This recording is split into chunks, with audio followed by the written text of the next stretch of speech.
one of the things I don't think people want to admit is that we have undoubtedly had fixed games over the years that we don't know about.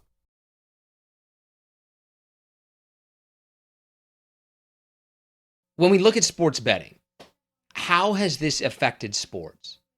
It's a little bit of a chicken and the egg. Sports and sports betting have always gone hand in hand. If we look back to, like even ancient Egypt, people were betting on sports. So this is not something new. It's only really new in a legal environment in the US, but this has been going on for thousands of years. And really, almost every ancient culture has indications that people were betting on games of some type. So this is really sort of this modern idea that this is something prohibited and taboo. Do you think that it has changed anything now that it's legal? Certainly anyone who watches television, listens to the radio, reads print media, has noticed things have changed. The advertising of commercials is incessant, and it's really been over the top. So I think, even for non-sports fans, they're being inundated with sports betting content. I think when we look at how it's changed sports, some of the things that we see is some of the negative externalities that come with sports betting. And, sports betting can be an emotional experience for some people, and some people do not let that out in a healthy way. Before it was legalized, did leagues kind of secretly embrace this? So that's kind of one of those, I don't know if I want to call it a conspiracy theory, but, it's something that people like me who study this from an academic perspective, we think that the leagues knew that their best customers, the people who watch the most sports, are betting on it. And, it's fairly intuitive when you think about it, right? Who's most interested in sports? Well, people who have their own money riding on the game. So we've known for years that sports bettors, fantasy sports players, they consume more sports. The leagues are multi-billion-dollar enterprises. They have research teams that are as good as research teams at any top university in the country. So they undoubtedly had knowledge of this. I think, the opposition to sports betting for a long time was, okay, we don't want this to roll out in a fashion where we don't have a say in the control over it. Where are we kind of with legalization right now? Is this legal everywhere? Is this legal for every sport, or where do we kind of sit? So we're legal in 38 states, DC, Puerto Rico, but we don't have legalization in California or Texas. So when you're looking at much of the country has legalized sports betting, but there's still some sort of big places out there with huge interest in sports that don't have legalized sports betting. So we are approaching sort of the adolescent years of sports betting in the United States. And as we're maturing as a sports betting market that's legal and regulated, we're starting to see some of the negative consequences that come with sports betting that I think a lot of people really overlooked in the rollout of sports betting, or downplayed, sort of, thought that maybe we would be different than what happened in the UK or in some countries in Europe, Australia, where we could roll out sports betting in a way that doesn't result in increased calls to gambling helplines and things like that. And we're starting to see that we aren't exceptional, and this is happening. And unfortunately, sort of one of the great downfalls of this rollout has been the lack of resources that have been allocated to those issues. Why wasn't there a better plan for it? Like, why didn't we kind of have things in a row? Did we not understand it? Did we just not do it? Like, why wasn't a kind of in more anticipation in that regard? We came into sports betting through two sort of key events. The first was we didn't get sports betting through the federal government lobbying and repealing a law. We got the Supreme Court striking down a federal law that had frozen sports betting as it existed in 1992. Because the Supreme Court struck it down, we didn't have this federal lobbying process where we get uniform rules throughout all the states. So we have each state doing this on their own. When each state does this on their own, I don't know if a lot of people realize, but a lot of state legislatures are composed of legislators who have other jobs most of the year.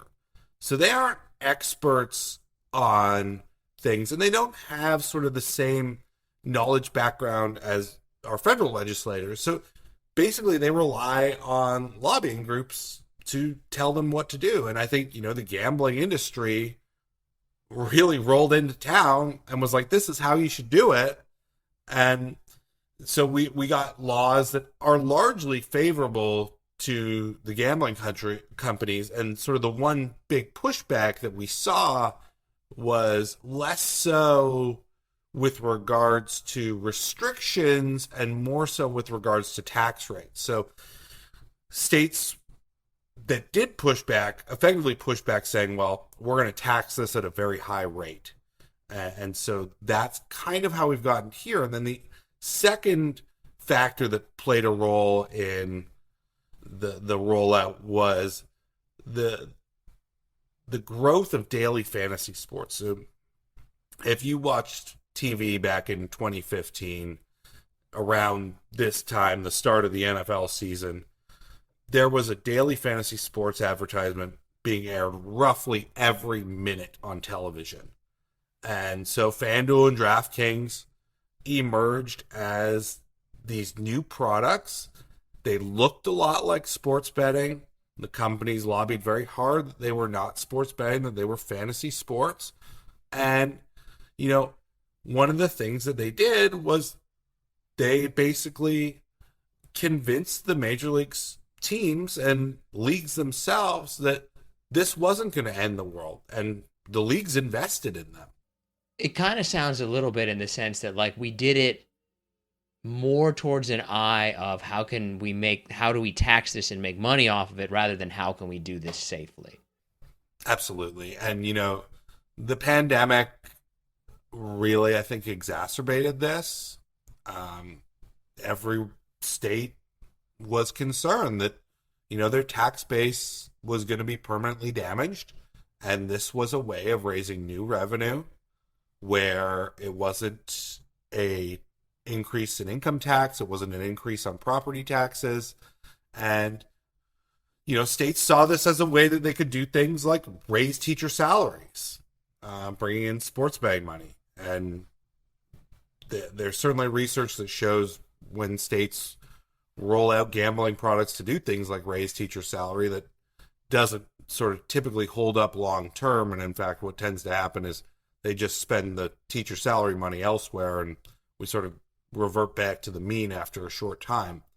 But so I think that there certainly were states that wanted to roll this out responsibly at the beginning, and then the pandemic took over, and there was also this almost hysteria in some states that if you don't legalize this now, your neighbor is going to legalize it, and all that tax money will go next door. And I think that led to a lot of reliance on the gambling industry itself to come in and tell people, how should you run this? And, there's a lot of good people in the gambling industry, but the gambling industry is in the in the business of making money off of gamblers.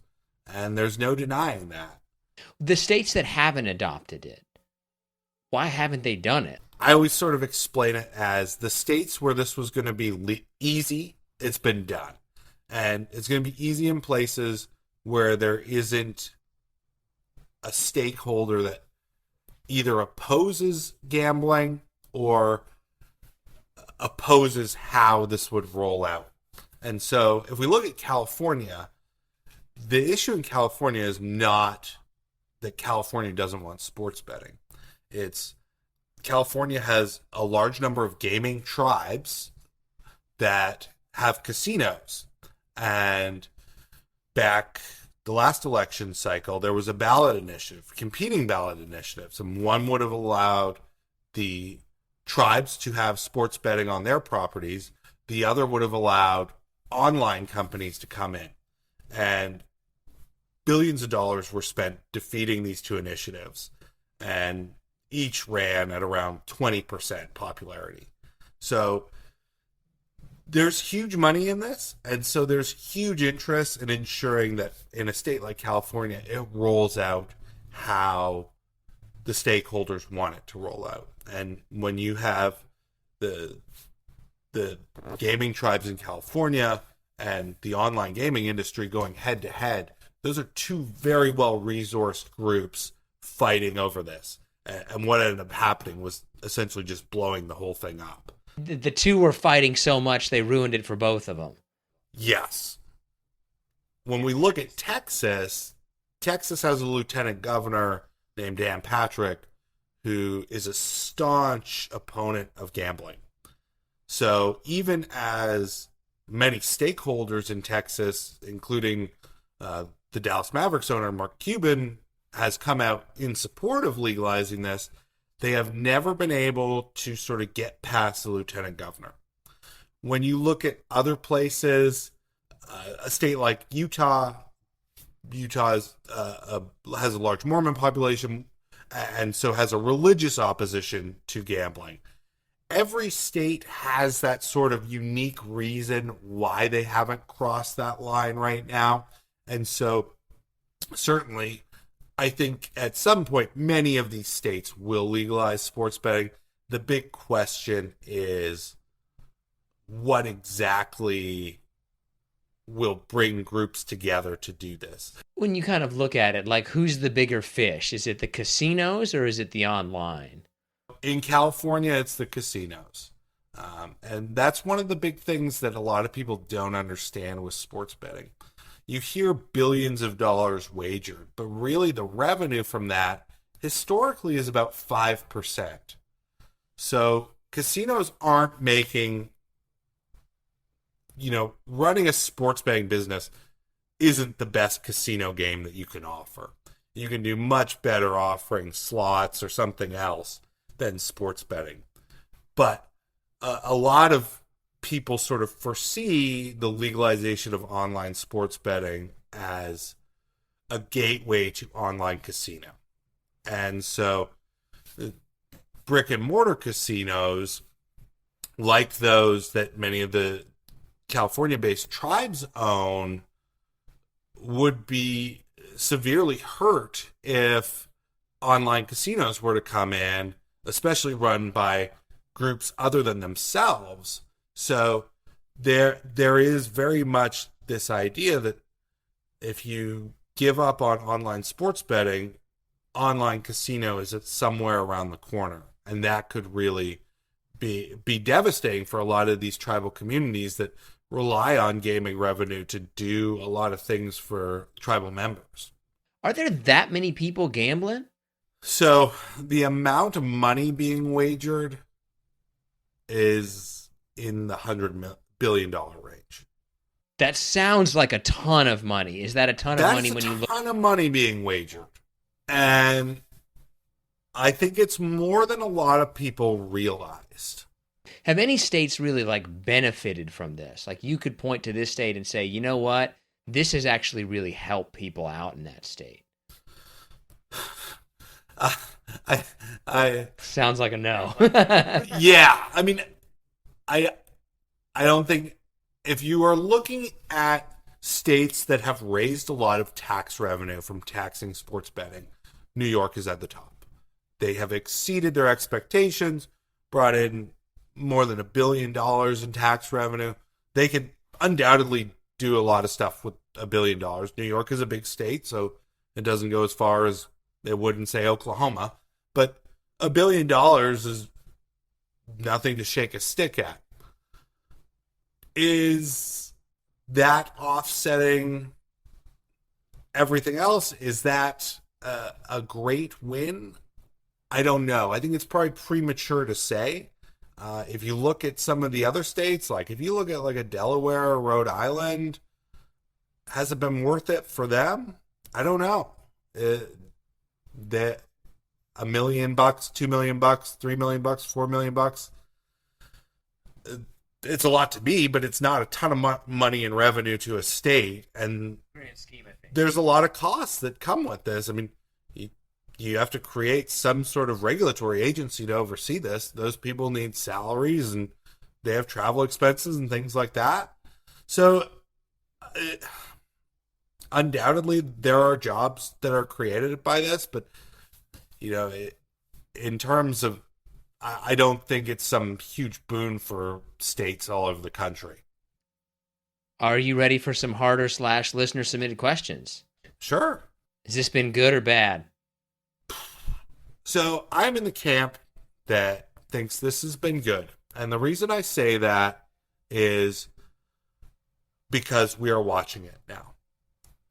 Prior to 2018, we had sports betting in this country. Lots of it. But because we had sports betting happening almost exclusively in unregulated markets, there was virtually no one watching it. We have people watching it now. We have the leagues watching it now closely, protecting the integrity of games. We have people less afraid to call those help numbers and get help because they don't feel like they're telling on themselves for doing something that might be prohibited. So, in breaking down those stigmas for an activity that I think is happening anyways, I'm of the belief that this is a net positive over continuing to let this exist in the shadows. Is there any statistics in regard to, is this more a lot of people doing it or a relatively smaller number of people now doing it a lot? It's both. We have a lot of people doing it, and we have a small number of people doing it a lot. I might be the only person I know who doesn't gamble on sports of my friends I grew up with and know now. I think I'm the only one. Yeah. I work on college campuses. It is everywhere, and it's hard to avoid. And I think, this has been one of the things that we are going to grapple with as a country in the next 10 years of legal sports betting is, I don't know if it's how do we put it back in the box, but how do we find a way that this is less omnipresent and people are able to detach from this more easily than what we're seeing right now? What league do you think has embraced it the most? What league has kind of stayed away from it a little bit? So the NBA is probably the most bullish. The NBA commissioner, Adam Silver, in 2014, wrote an op-ed in the New York Times where he basically said, we should legalize this. It should be noted that he wrote this op-ed while he was suing the state of New Jersey trying to stop them from legalizing it. He wanted a very specific type of regulation. He wanted it his way. Yeah. He did.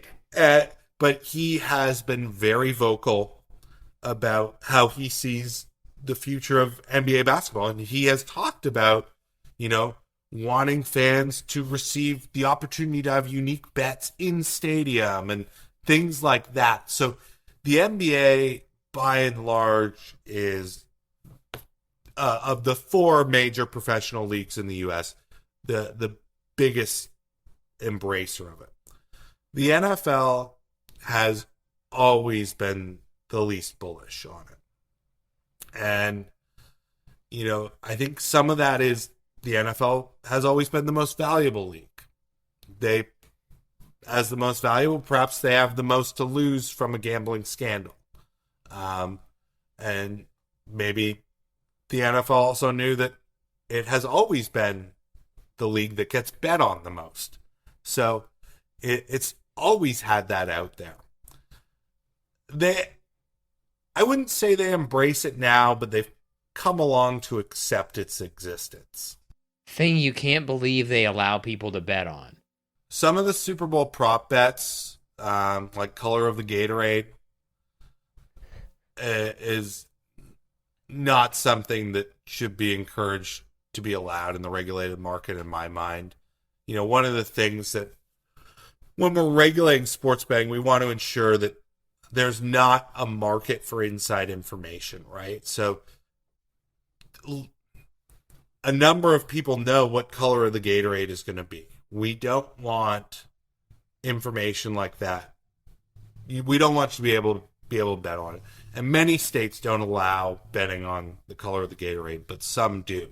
Wasn't there somebody in the Super Bowl who kind of rigged something where there was a bet about, I think it was like a streaker, and then he became the streaker and he like rigged this system?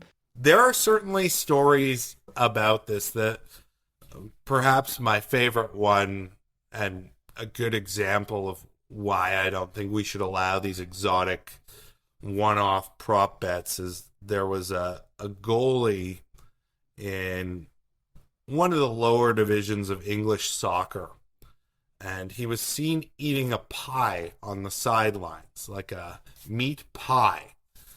And so some sports book over in England decided to offer a prop bet on whether or not the goalie eats a pie the next game. He found out about it and intentionally ate a pie during the next game. The problem with that is that's essentially match fixing. You are fixing a market because you are predetermining the outcome. Do you think all the shoes have dropped? No. We have still largely avoided a major scandal. We've had some big ones. We had an Alabama baseball coach who was providing information to someone to bet on games. We had a gambling scandal involving Iowa and Iowa State football. We've had Jonte Porter in the NBA. But we have not had a major scandal yet. One of the things I don't think people want to admit is that we have undoubtedly had fixed games over the years that we don't know about. And that's because we don't have these mechanisms in place that we have now. We have more technology, more people in place, better knowledge than ever before with the regulated market. So I think that'll be a devastating blow to both sports and the regulated gambling market. But I do think sort of the regulation and having regulators in place will, in the long run, be better than had we not had them. What do you think would have to happen in order to put it back in the bottle? Maybe a fixed NFL game or a series of fixed NFL games. I think the NFL is really the only sport that could move the needle. Do you think that any societal issues would do it? Or would it just have to be corruption within the sport itself? Sadly, no. I don't think that we have the stakeholder groups representing those societal interests that would move the needle enough. You think it's inevitable that all states do it? Except for Utah. Like, I feel like Utah's probably the one not that gonna. We hold out there as unlikely. Eventually, everyone else. Which state surprises you the most that they haven't? Like, I can't believe this one hasn't. North Carolina is surprising. Some of the states I'm more surprised that don't. Is one of them's Missouri. Missouri has tried very hard, basically since 2018, to legalize sports betting and has not been able to get it done. It sounds like they might have a ballot initiative this year that could do it. I don't know if you can do this or not, but like, how often are games fixed? Oh, we have no idea. It's not often. I mean, I don't think there's NFL games being fixed regularly or anything. What about NBA? NBA's the big conspiracy one, isn't it? When we're looking at sports where I think fixing probably happens, I think college sports are always going to be vulnerable, right? It wasn't until 2021 that college athletes could be paid any money, which, one of the things that we know about match fixers is that they want to fix as cheaply as possible and do so as easily as possible. And, one of the easiest things to do is pay someone who's not getting paid. So college sports was historically, I think, the most vulnerable, and certainly the numbers that we see coming out have indicated that, right? Most of our big scandals of fixing in the U.S. have been college sports related. Arizona State basketball, Tulane basketball, Toledo football and basketball.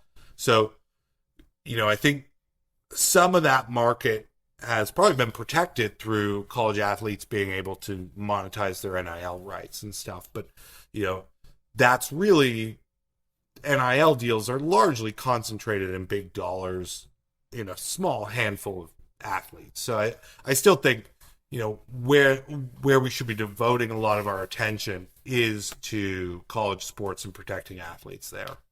What's kind of coming up next for you? Like, what are you researching now? What are you working on? So I'm working on some NCAA stuff, sort of looking at what we can do to help protect athletes from harassment online. It's kind of one of the big projects that I'm excited about. Other than that, just teaching some classes.